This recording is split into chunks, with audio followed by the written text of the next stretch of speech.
Welcome again to another action-packed episode of Empowering Introductory Algebra. Hi, I'm Bob Young, Assistant Professor of Mathematics at Brevard Community College.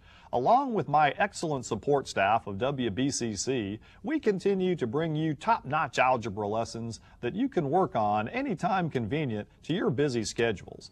Let's continue our journey. Now, in our last lesson, we were talking about the L.C.M. and L.C.D. of rational expressions here because we are going to begin to add and subtract these polynomial fractions in this episode. So let's go back as a quick review to the graphic here. And we noted that to find the least common multiple or least common denominator, we're going to factor the denominators if necessary and break all numbers into prime numbers or factors. Multiply each by the greatest number of times that it appears in any one factorization. All right, so make sure you get that in your notebook, and let's go back to the example we left off on. So we found the LCM of 28, 42, and 60 by breaking these what are called composite numbers into prime numbers, and then taking the most of each prime number and multiplying it together to get the LCM. All right, so we're going to continue that thinking. But, oh, no, Young, not the variables, yes. Now, some of you think variables are difficult, but actually they're easier than numbers because let's look at these three here. We've got three monomials, and we want to find the L.C.M. of them. So all you have to do is ask yourself, gee, which one has the most x's in it? It doesn't take Einstein, does it? No. Yeah, this one, x to the fourth. Which one has the most y's? Y to the fifth power is the most number of y's. So variables are very nice to get the LCM. You just take the most of each one and multiply it together for that answer. How about that? Yay. All right, next ones. I gave you three monomials, but I threw some numbers in there. Now again, notice all of these are not prime numbers, so let's make the 6 into prime by breaking it into 2 times 3. So that's kind of a nice one to prime up. 18, I'll come over here and keep dividing by primes, cut it in half. 2 goes into it 9 times. 9 is not prime. 3 goes into it 3 times. So the prime factorization of 18 is 2 times 3 times 3. So I wanted to kind of tie together variables and numbers, getting the LCM, because that's going to be a very important creature down the line here. So now let's look at these three monomials now that I've got the numbers broken into primes. Which one has the most 2's in it? Well, they all have 1, so 1, 2 goes into our LCM pot. All right. Which one has the most 3's? The 18 has 2. So we'll put that into and stir it up here real good. Which one has the most a's? We'll go to variables now. 2 a's in the first monomial, so we'll put a squared in there. And which one has the most b's? 2b or not 2b over here, b squared. So when we multiply the numbers together, the LCM of 2a squared, 6ab, 18b squared would be 18a squared, b squared. All right. So getting the LCM or L.C.D. of its fractions, not bad. Let's increase our understanding. Now, I gave you some binomials and asked you to get the LCM. Don't panic. All right, so to get the LCM of these, we're going to have to do some factoring. Now, how can I factor this first binomial? Well, take out what's in common, which is an n squared. And when I take the n squared out, what am I left with? You know it, n squared minus 1. Now, am I done factoring? No, because, the difference of squares there. Yes, there they are. So we can break the difference of squares apart into nn plus minus 1, 1. All right, so now we have this binomial completely factored by taking out that greatest common factor first and then factoring the difference of squares. On the second binomial, we can also take a common n squared out, and that leaves us with just n minus 1. All right, so now that we have both of these completely factored, we're going to find that LCM. And how do we do it? Well, we take the most of each thing and multiply it together. Even quantity-wise it works. So which one has the most n's by itself? Well, I see an n squared in common in both of these. All right, what else is in common? Well, n minus 1s are in common. How many?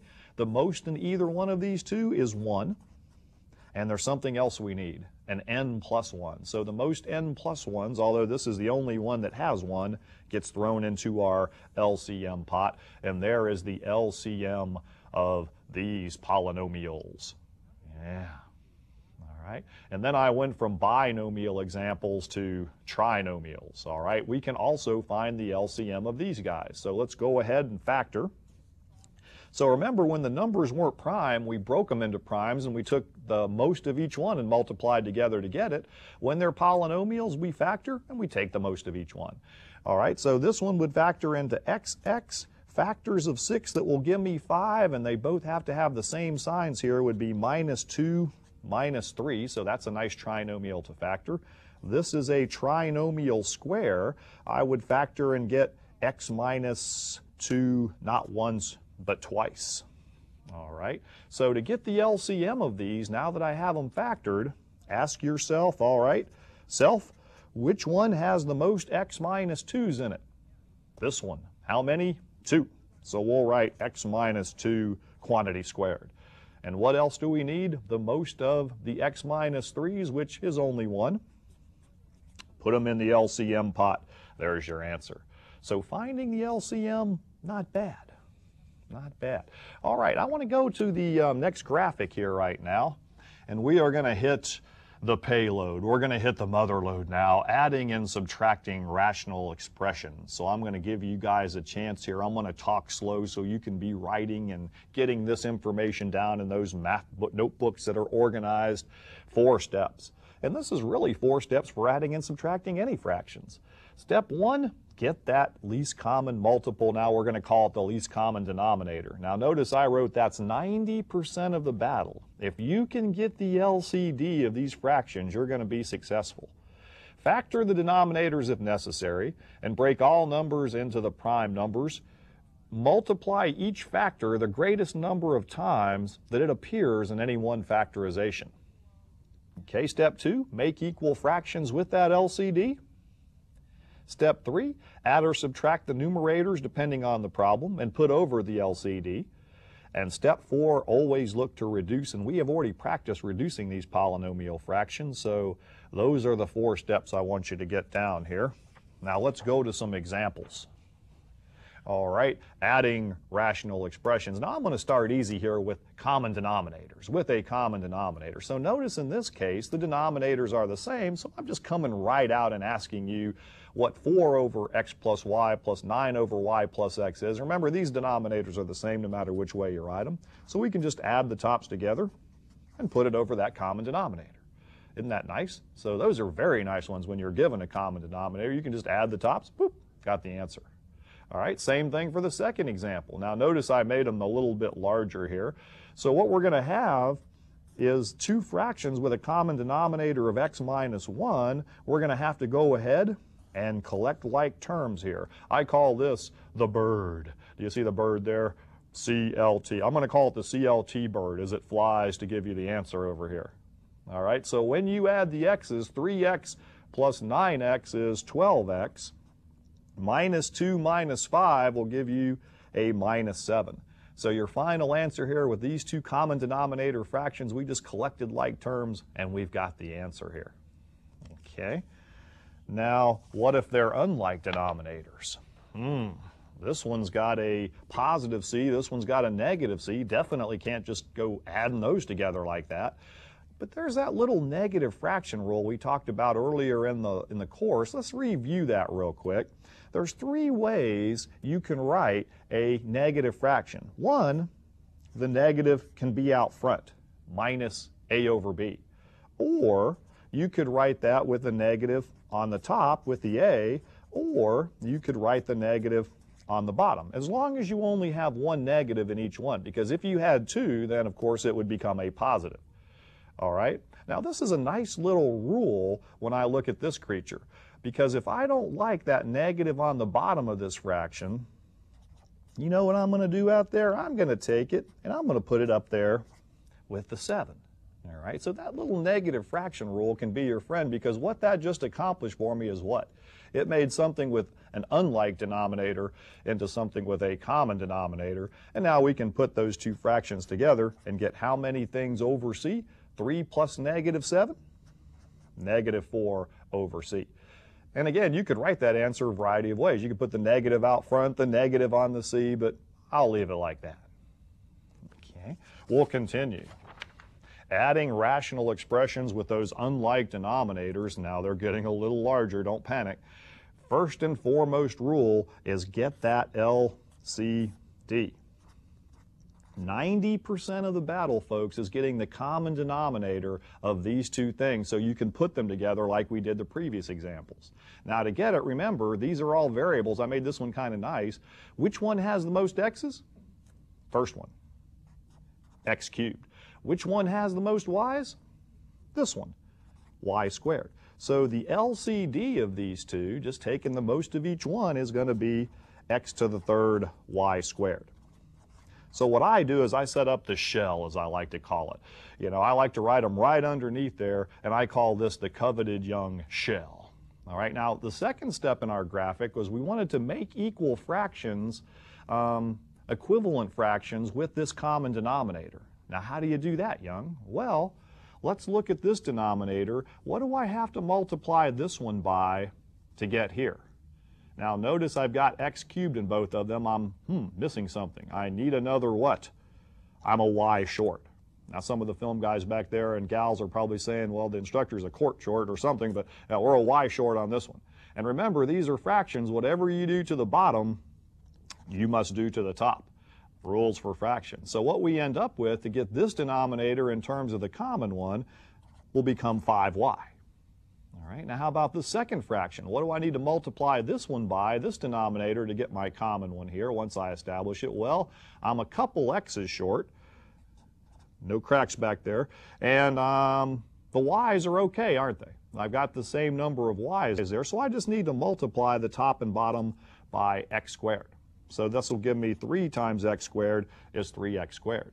So now that I have everything in terms of common denominator, some of you might say, let's do that CLT bird there, all right? But there's no like terms to collect here, so the only way you can write this answer is to just go ahead and write, since the like terms won't collect, 3x squared plus 5y over that common denominator of x cubed over y squared. Now, did you ever think you would get to this point where you could take such nasty fractions and put them into common denominators, just using rules we used back in grade school, and get to here? Yeah, that's something that, All right, let's keep going. I want to see if anyone out there recognizes this from previous lessons, the old C minus D over the D minus C. Now y'all are going, these aren't common denominators, but something familiar maybe about those. I hope so.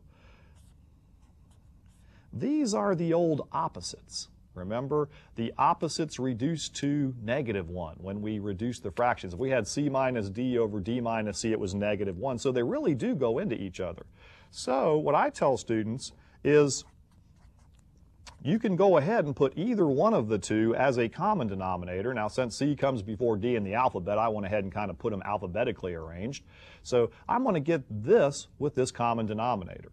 Now, let's see what I have to do next. Well, I have to make equivalent fractions here. Now, what do I multiply this by to get here? Well, since the bottoms are the same, well, the top's going to be the same. So I like that fraction. All right, I multiply by 1, get the same thing. But this guy, to get D minus C into a common denominator of C minus D, I would have to multiply the D minus C by -1, since these are opposites. Now, do y'all see when I run that -1 through there, I get here, because the D changes sign, the C changes sign, and oop, there it is.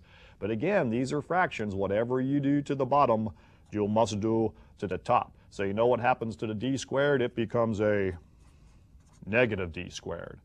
All right, so step 1, get the common denominator. Step 2, make equivalent fractions with that common denominator. Step 3, add the top. So what we're going to get here is C squared minus D squared. Now again, when we do that CLT bird there is no like term, so we'll just write it like that over C minus D.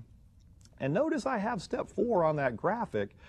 reduce. You always have to look to reduce fractions to lowest terms. And do y'all see something here? Yes, that top factors into the old difference of two perfect squares. C plus D times C minus D. And then you can chop chop. Yeah, so the C minus D's cancel out, leaving you with the answer of C plus D. Now you could put C plus D over 1, but they usually just leave it C plus D because anything over 1's itself. Okay, let's continue. Yeah, adding rational expressions with unlike denominators. All right, so what do you see in this one? We have to do some factoring of this first denominator, and there's that difference of you know what? Two perfect squares. Y plus 4 times y minus 4. All right, so anything that will factor first. The first battle here, get the common denominator. You can't add or subtract them without it. Now, how do I get the L.C.D of these? Well, which one has the most y plus 4s? Yeah, 1. Not hard. Which one has the most y minus 4s? Yeah, 1. All right. There's your L.C.D. Isn't that nice with variables? I like variables better than numbers. Those numbers you had to get primes and then take the most of each prime and multiply it together. These you just pop them right out. So we'll go ahead and set up the coveted shell. Y plus 4 times y minus 4. All right, so we want to get both of these fractions with this common denominator. And how to do it? Well, what does this denominator need to be multiplied by to become this one? Nothing. 1. It's the same thing, so if the bottom's the same, the top stays the same. I like that one again. Good fraction. All right, now this one, however, the y minus 4 needs what to become this common denominator? Well, it's missing the y plus 4. So that's what I'm going to go ahead and multiply both by the top and bottom. So, oh, look what we got going here, Young. Now, how do I multiply these? The old distributive property is back. So lots of good things happening with these adding rational expressions here. So y times y, and this fraction here is y squared. Y times 4 plus 4y. Now we can go ahead and put these two fractions together into one because we have that nice common denominator here, step 3. So we'll go ahead and write that common denominator. And we'll go ahead and put the bird, the CLT, collect like terms, bird over here. And when we add these, we get y squared is the only y squared terms. 2y and 4y gives us plus 6y. Now, will this fraction reduce? Well, some of you look at it and maybe questioning out there. I could take a y out, Young, but when I take a y out, I'll end up with y plus 6 up here, won't I? Nothing will chop. So if nothing will cancel once you factor this, I think it's a good thing to look for. I always tell students to look for that because sometimes there are common things here, but in this case, you can leave either the circled answer I'm putting here, or you could leave the factored answer there as well. You could put y times y plus 6 over that. So no problem. All right, let's continue our adventure. Again, we don't just hit you with the basics, we hit you with the big ones here as well. So we'll go ahead and add these two creatures together. And to do that, yes, we're going to have to factor each denominator. So x squared plus x minus 6, we remember factors into x plus 3 times x minus 2. So, boy, factoring was important, wasn't it? It just carries us over to the end. The difference of squares, x plus 3 times x minus 3. All right? I want you guys to be thinking about the most important part of this problem out there. I want you to think about what is that least common denominator going to be between these two. How to get it. Do you remember? All right, you take the most of each one and any given one, multiply it together. So the most x plus 3's, 1. Okay, the most x minus 2's, 1. And what else do you see out there we need? Ah, yeah, we need this x minus 3 in here.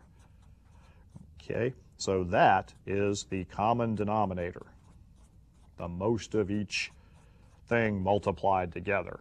All right, now, what are we going to do next? We want to make equivalent fractions with this common denominator so we can put these two into one. So this is the shell, I like to call it. So what now, once you factor everything, it's pretty easy. I mean, it looked complicated to start now maybe, but it doesn't take Einstein again. What is this one missing that this one has. See, once you have them factored, it's easy to tell. Well, gee, Young, this one's missing an x minus 3.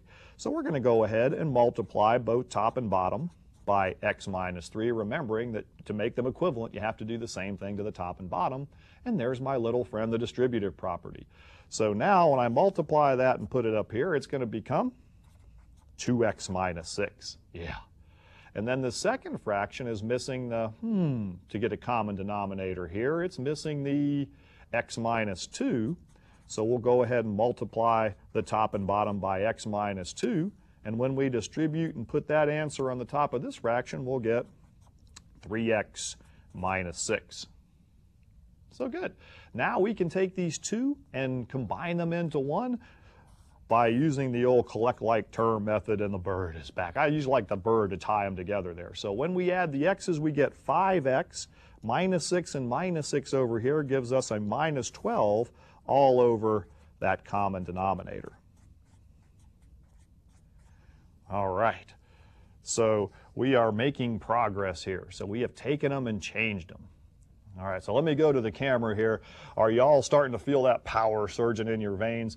So we have now talked about these polynomial fractions, rational expressions. We have reduced them. We have multiplied, divided them. We have added them. What's left? Oh yeah, we must subtract these creatures as well. So let's go back to some examples and we'll look at subtracting rational expressions. And again, I'll start out nicely here with some common denominators. All right, so 3 over x minus 7 over x. Now remember that negative rule we talked about earlier? With these subtraction fractions, believe it or not, they're dangerous. I want to take that minus sign and I'm going to put it in the top if that's all right with everyone. So what I'm going to do is distribute the minus through. I'm going to write that as plus negative 7 over x because I think you can see that a little bit better now. Now, a lot of you would have said, Young, I would have got that anyway. I would have got negative 4 on top over x, subtracting those the way it was, and it wouldn't have been no big deal. But where students get in trouble, folks, is one like this where you have, I call these the subtraction fractions, because all of this gets subtracted from all of this in the top. So what I like to do is tell students on these subtraction fractions, you can change them into addition by using that negative fraction rule. You can take this negative sign and run it through the top and change it into addition, and then it's really what we've been doing in the first place. So when you see that subtraction sign, and you notice we have common denominators here, let's just go ahead and change that to addition, and then go ahead and run that minus sign through the top there. It's the same thing. So really we've taken that difficult concept and changed it into what we were doing. So now we can go ahead and collect like terms and put the CLT bird there as it flies in down to here. And we'll end up with x minus 3 plus 7 is a plus 4, and that's the answer, right? Well, always look to what on fractions? Reduce. You know, something's tingling here, Young. Something doesn't look right. Maybe this bottom will factor. Let's try it. Some of you out there are screaming bloody murder. You see factors of 4 that'll give you 3 there, don't you? So it would be xx plus 4 minus 1. You were right to be suspicious. Now, you know, even students at this point, they'll miss these. You know what they'll go ahead and do? They'll say, oh, I got that, Young. Chop the x plus 4s, and you get the final answer of x minus 1. But that's wrong. Now, why is that wrong, Young? Why is x minus 1 not the answer? Because the x minus 1, folks, is in what part of the fraction? Numerator or denominator? Yeah, it's in the bottom, isn't it? I see that as a common mistake in math. Don't go there. Dark place. Hurts. Yeah, so when you reduce anything divided by itself, you get 1, and it would be all over that x minus 1 in the denominator. So be very careful. Not the same creature. All right, so let's again go to some with unlike denominators now, and we'll just keep on trucking here. We're going to be just empowering you with adding and subtracting these fractions, polynomials, variables, whatever. Don't worry about it. So here again, that negative fraction rule, since I have a opposite sign here, you know what I'm going to do with that negative? I'm going to just take it and go, get out of here, and I'm going to put it up here with a 4. All right, so I have 6 over b now, minus negative 4 over b. Now, with the old double negative property, minus a negative, so this would really become 6 over b plus 4 over b. And since they have a common denominator, that'll just give us 10 over b. What do you think? Not bad. All right. Now again, be careful here because on this one you've got a y minus 9 and 9 minus y. There's the old opposite thing, right? Yeah. All right, so boy, this one's really bothersome students here when they have a subtraction and opposite signs here. So let's go ahead and we can get a common denominator here. But first, let's go ahead and take that minus and run it through. Let's go ahead. Now, where do we want to run it through here? Remember that negative fraction rule? We could run it through the top or we could run it through the bottom. Now, I think in this case, if you take the minus sign and run it through the bottom, watch what happens. I'm going to rewrite this thing. You'll love it. In this case, if you take the minus and run it through the bottom part of the fraction, leave the top alone, the the 9 minus y, when you hit it with a negative sign, becomes y minus 9. And now we have that common denominator. We can put them together and get, we'll do the CLT bird here. So we'll get a 3y minus y is 2y. Negative 8 plus 4 is going to give us a minus 4. Now we could factor a 2 out of the top, but nothing will chop or reduce, so that would be the answer. All right, so we're making great progress here. Let's go on to some more here. Now again, we'll go ahead and factor this one here. So the first step is to get that common denominator, whether you add or subtract. So on this one, we'll go ahead and factor a 2x out, which will leave us with x minus 1. Over here, we'll factor a 2 out, which will leave us with x minus 1. All right, now before we go doing that common denominator here, and some of you are going, wait a minute, Young, that's a minus. Why are you putting a plus down here? Because you know what I'm going to do with that minus. I'm going to take this, in this case, and run it through the top here. So I'm going to change that to plus and put that negative up here. Okay, now to get the common denominator of these, now notice the numbers are both prime already. So the most 2's, 1. The most x's by itself, 1. Now notice this x and this x minus 1, these are not representing the same number. See, if this is x and it's 5, then this number would be 4. If that's 7, that's 6. So you have to take an x by itself and then an x minus 1. So you make sure you get them all here, each portion of this denominator. So the common denominator would be 2x times x minus 1. Oops, let me fix that up there. Sorry about that. 2x times x minus 1. Now let's go ahead and change these into equivalent fractions with that same denominator. So this one, bottom don't change, top don't change. This one is missing the what? It needs an x. So we'll multiply both bottom and top by x, which gives us a minus 5x. So now we can go ahead and write 2x times x minus 1 in the bottom. Put these tops together and get a negative 5x plus 3 or 3 minus 5x, whichever way you want to write it. And we are in great shape here. So looking at this now, 90% of the battle, get that common denominator. Set up the shell, and then you'll see what you need to multiply by to get that common denominator, and then you can put them together. Now, obviously, this one won't reduce because nothing comes out of the top. All right, so great job today. In closing, remember what it takes to succeed in mathematics. Effort, desire, motivation, drive. Stay focused, pay attention to detail, always feel you can succeed. You may be surprised with the results. Take care, we'll see you next time.